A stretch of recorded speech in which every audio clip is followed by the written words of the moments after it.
G'day, my name is Aimee from ndfamilyhub, and in this video I'll read my movie review of The Lost Tiger, which I made available on my Substack, Faith, Family and Neurodiversity, in April 2025.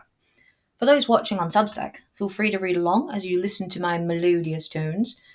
For those watching on YouTube, you'll find a link to the article below.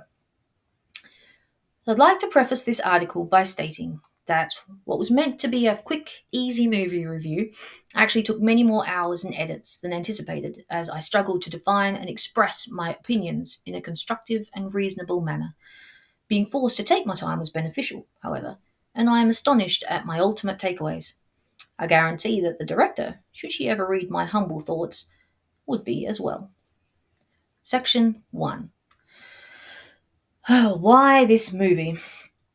I watched this movie for two reasons.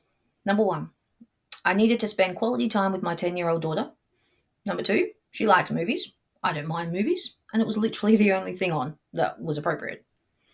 When we made our plans, I had no idea what the movie was about, except that it's Australian, animated, and the platypus seemed amusing in the preview. And so, as I purchased the tickets, I was immediately put on my guard by an offhand comment that the movie was made by an Aboriginal woman. While I didn't discard my original expectations, I thus entered the cinema prepared to encounter more than just entertainment. My suspicious brain did not fail me. Section 2. What's it about? To keep this review short, feel free to look up what the movie was about. You might want to do that now so that you know what I'm talking about. Oh, and I should warn you that I'm going to tell you the ending, though anyone with half a brain can probably work it out since it's the typical plot. Tiger is happy, tiger is sad, tiger is happy again. But if you're too lazy to go clicking elsewhere, then here's the summary. Tio is found in a bush by a kangaroo couple who eventually adopt him and give him little kangaroo siblings. By this movie, he is 12 years old and is undergoing a teenage "who am I" crisis when he happens to meet a platypus at a museum, who identifies him as a thylacine, a Tasmanian tiger, which until now are believed to be extinct. Footnote. Can I just say how awkward this idea is? They go because Tio loves that they have animals there from all around the world.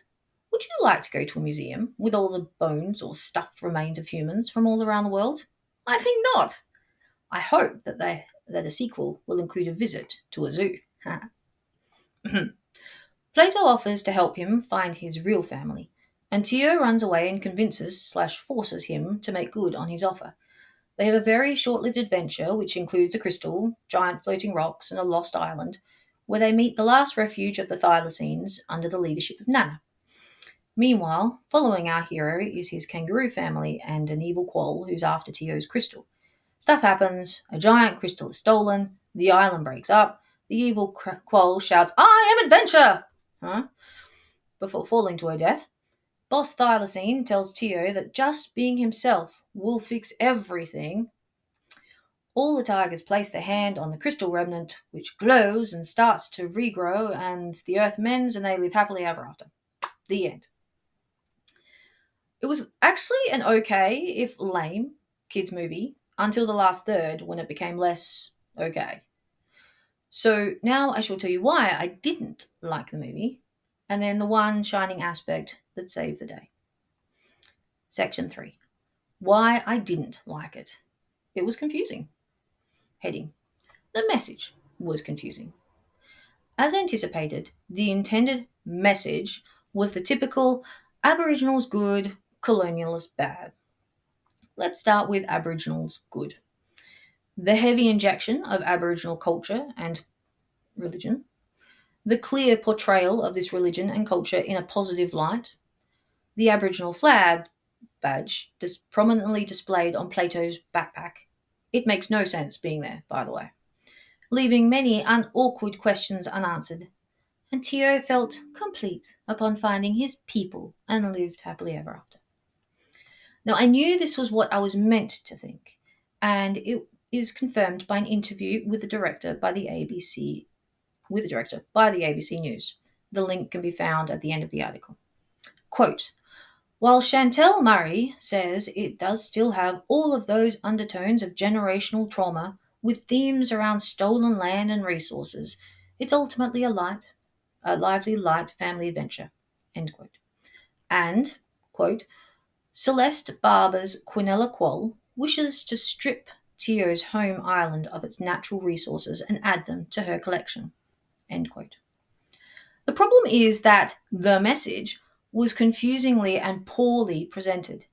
If I was giving the benefit of the doubt, then I would say it's due to a poor script or novice directing, both of which are generally true. But it definitely goes beyond this.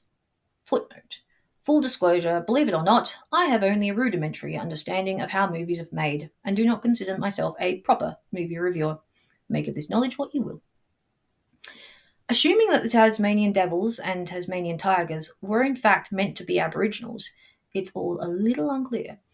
Why were the devils portrayed as a bunch of misunderstood, desperate to please loonies, and the tigers as isolated, nonsensical, and with no discernible values? Is that the best they could do? I wouldn't think that ridiculing the Aboriginal tribes was the best way to promote the message of Aboriginals. Good. Meanwhile, their attempt to portray colonialism was so poor that if an old crone, I mean woman, hadn't conveniently elder-splained, then I would have completely missed it. To think that I almost walked out of the movie thinking Quinella and her minions as nothing more than the usual greedy, disrespectful, nasty-as thieves.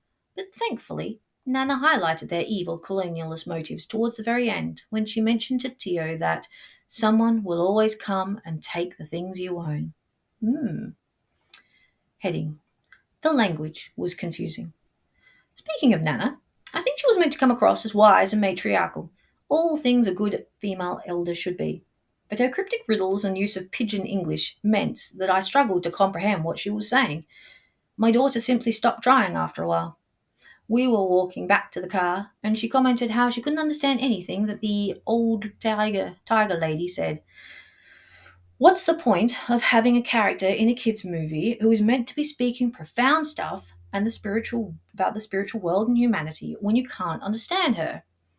Let's just say that I wasn't shocked when I later discovered that Bardi, an Aboriginal language of the Kimberley region, Western Australia, was spoken at some point, and I hadn't even noticed. Heading. The Tigers, aka Aboriginals, lifestyle was confusing. One thing the elder did say very clearly and repetitively was, we protect the land and the land protects us. Similarly, when she introduced Tio to his people, she said something along the lines of, we are the custodians of the land, and as long as we look after it, it provides us with everything we need.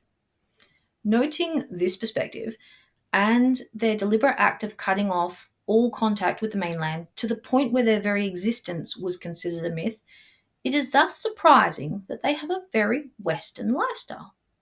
For example, living in shacks, wearing shorts and t-shirts, playing with balls, etc. Thus, I have a few inconvenient questions. What is the land providing for you? How does the land protect you? What is it protecting you from? How are you protecting the land? What are you protecting the land from? Nana, if you can't just make such grandiose claims without giving proper explanations. Oh, and this reminds me of Nana's earlier statement to Tio, where someone will always come and take the things you own. This is a direct reference toward Quinella, evil colonist, stealing the crystals. Is Nana saying that the tigers owned the crystals then? I thought that the land owned the crystals / the crystals owned themselves, and the tigers were merely custodians. Heading. The hero remained confused. The entire premise of the movie was about Tio finding his true identity, the place where he belonged. But I honestly don't think he did. Upon stumbling upon the tiger camp, he is immediately shown that there was a hierarchy. Nana is the elder, and the rest are plebs. Told that he's finally come home, congratulations, and then introduced to everyone. Footnote. Where are the rest of the elders? Why was there only one elder, and that being a woman? The tiger tribe consisted of one old woman, then a mass of undistinguishable middle-aged parents / young adults, some teens, and a heap of kids. What happened to the rest of the old people. Anyway, Tio is introduced to everyone. Everyone being aunties and uncles and cousins and one dopey young adult of ambiguous standing. It is obvious that they're one big happy family, or at least presented as such. At this point, I'll probably be told that I'm just a racist, white, colonial bigot, because I think that once the dust settled, Tio would not be delighted about his new set of familial circumstances. Footnote: my skin is light tanned, and I am a proud fifth generation Aussie of mongrel persuasion. But I do not consider myself superior to any other race, and am probably as bigoted as any person who insists that I am one. Am I a colonialist?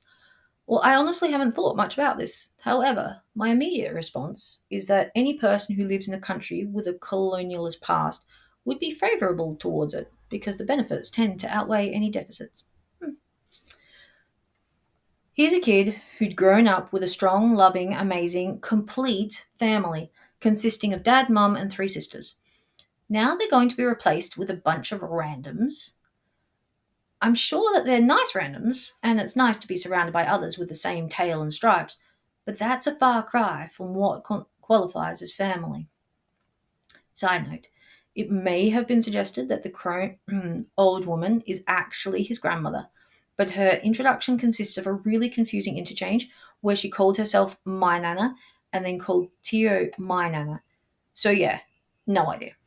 As I said earlier, I couldn't really understand what she was saying in general. Having known no different to his kangaroo family, surely Tio would automatically assume that he would have a parallel tiger family waiting for him, and looked for them.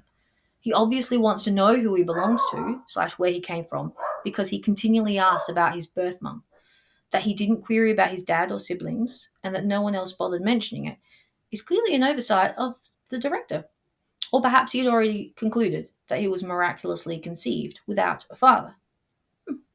Anywho, Tio's very direct questions about his mum remained unanswered. So frustrating. Nana, if you don't know, then just say that you don't know. Section. What I did like about it. The kangaroo family. As lame as I think this movie is, I simply cannot disregard it as a complete failure because of the kangaroo family. I loved this family. They lived together, worked together, played together, made pancakes together. They saw themselves as a team where every member has a crucial role. They constantly encouraged one another to be their best selves, knowing that this would benefit the rest. Even though he wasn't a kangaroo, Tio was clearly loved and supported. It was truly a breath of fresh air to see such a wonderful portrayal of a nuclear family, dad, mom, and kids, in a modern movie. My favourite character was definitely the mum kangaroo. Once I managed to look past her unrealistic and unpleasant girl boss persona, FYI, I can suspend belief about most things, but female roos are not that ripped. I found her relationship with her husband delightful and could easily identify with her struggles as a mum. This movie was just about as much about her fear of losing her son as he went in search of his biological mother as it was about Tio figuring out who he was. And Murray beautifully handled her emotional turmoil. While I would hesitate to sit through this movie again, it's worth watching at least once to experience what true family looks like. Final section. My main takeaways. Number 1. If the movie hadn't been trying to force through the message, then I'd agree that it was a lively, light family adventure. Not a great one, but it was kind of fun to see Australia and our unique animals in an animation. Reminds me of the Blinky Bill cartoons when I was a kid. Number 2. It has a decent villain and good versus evil plot. Number 3. It clearly depicts the nuclear family as the best environment in which to raise a child. Number 4. Sometimes you need to know what might have been so you can understand how blessed you already are. For this reason, I'm hanging out for a sequel, because to me this story is only half told. Once the initial excitement wears off, Tio will realise that he had what he needed all along. He had an amazing family who, the instant they realised he was gone, moved heaven and earth to find and protect him.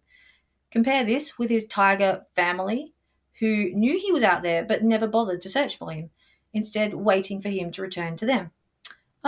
How was he to know where they were when they had deliberately hidden themselves?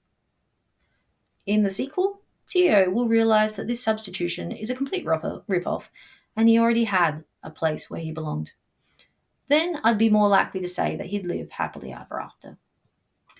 God bless all parents out there, and may your children, adopted or biological, never question your love for them. If you watch this movie, please let me know what you think. Do you agree with me? Disagree? Have completely different takeaways? Thus concludes this review and video. If you're watching via YouTube and liked what my brain has to say, then do all the clickety clicking and whatnot, because my brain never stops and I'm interested in most things to do with family, politics, and culture, and will always opine from a Christian perspective. You might also like to check out our website, ndfamilyhub, and subscribe to the Substack. All the links are below. Uru.